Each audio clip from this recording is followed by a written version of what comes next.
just returned from moderating the last two debates in the Easter debate series here in Norfolk.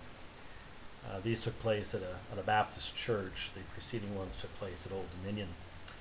And I will never moderate a debate again on subjects that are near and dear to me and that I could debate on myself. I'm just not going to do it. It was probably one of the most frustrating experiences of my entire life. And it was primarily due to the Islamic debaters. It was all due to the Islamic debaters. Both David Wood and Nabil Qureshi did a fine job, and I'm very thankful for their testimony of the gospel and their ability to defend the faith, and pray for both of those fine young men. I would like to address Sami Zatati and Shadid Lewis. Gentlemen, I listened to both of you today mangle, misrepresent, and destroy the Greek language. As one who has taught this language for many years, I was in utter shock to watch you stand before an audience and actually pretend, and it can only be pretending because both of you admit you couldn't read a word of Greek if your life depended on it. Pretend to tell people that all major translations of the Bible are wrong and offer these off-the-wall, Unitarian, goofy translations that are utterly impossible and show not the slightest discernment, not the slightest concern for scholarship and fairness in your commentary. You must understand that for someone such as myself, what you did today repels me from Islam. It makes Islam repulsive to me if you represent it, because you showed no concern for truth.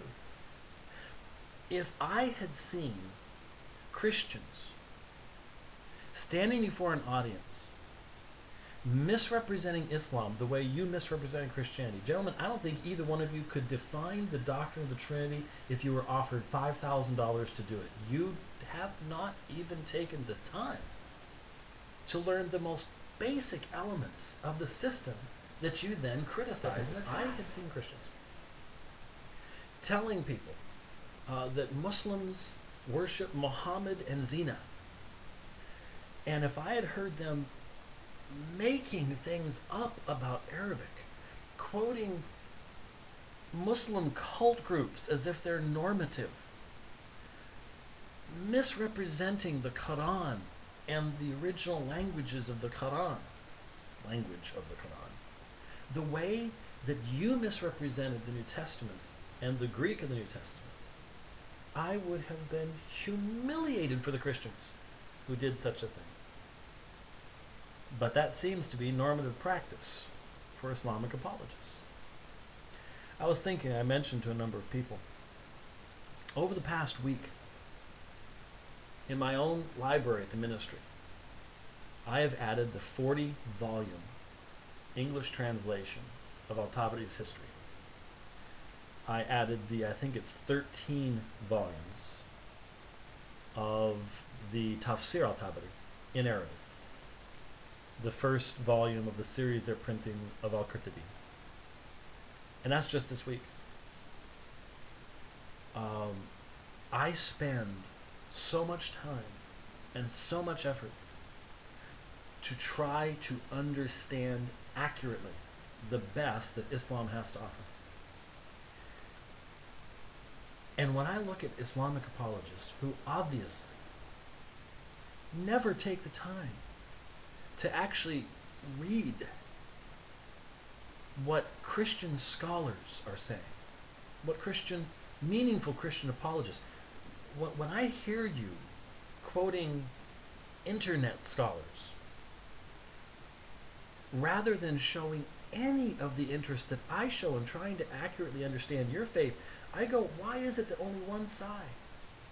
Why is it only one side has this desire to accurately represent the other? Isn't one of the 99 excellent names of Allah, that He is truth, that He is true.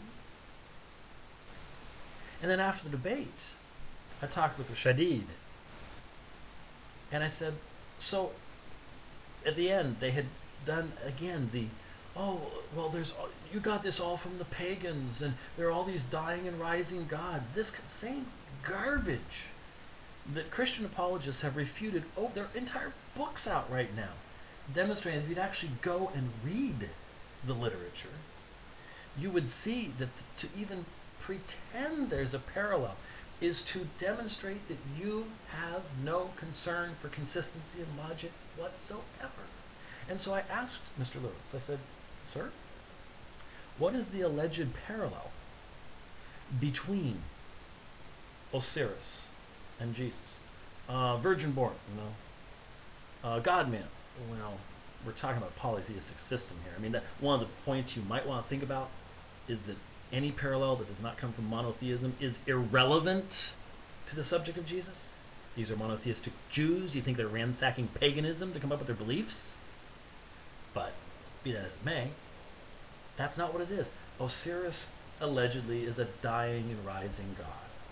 And so I said, have you ever read the Osiris myth? Don't you realize that this has to do with Osiris being cut up into 14 or 13 different pieces and then reassembled in the netherworld as the lord of the underworld like a zombie? You think that has some sort of meaningful parallel to what Christians believe about the resurrection? How absurd can this be? And Mr. Lewis's response was, well, yeah, right there's resurrection.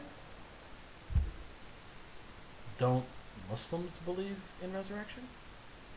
So I guess, using Mr. Lewis's unbelievable logic, that the Muslims must have gotten it from Osiris too, right? This kind of unbelievable abandonment of all meaningful standards of scholarship and fairness and discernment seems to be par for the course for Islamic apologists.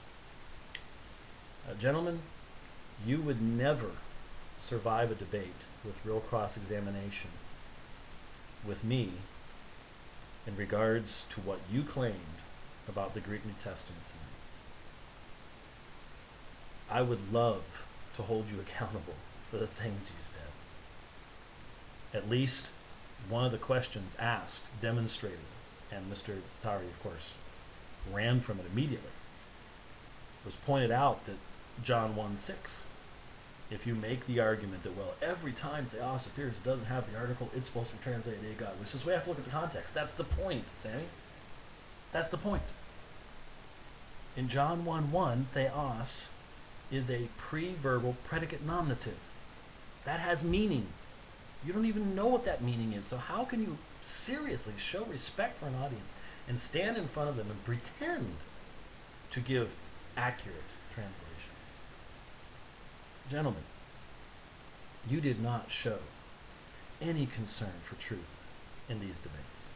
It was amazing. As I said, if this represents Islam, then I, as a truth lover, am repelled by Islam, because you showed no concern for truth.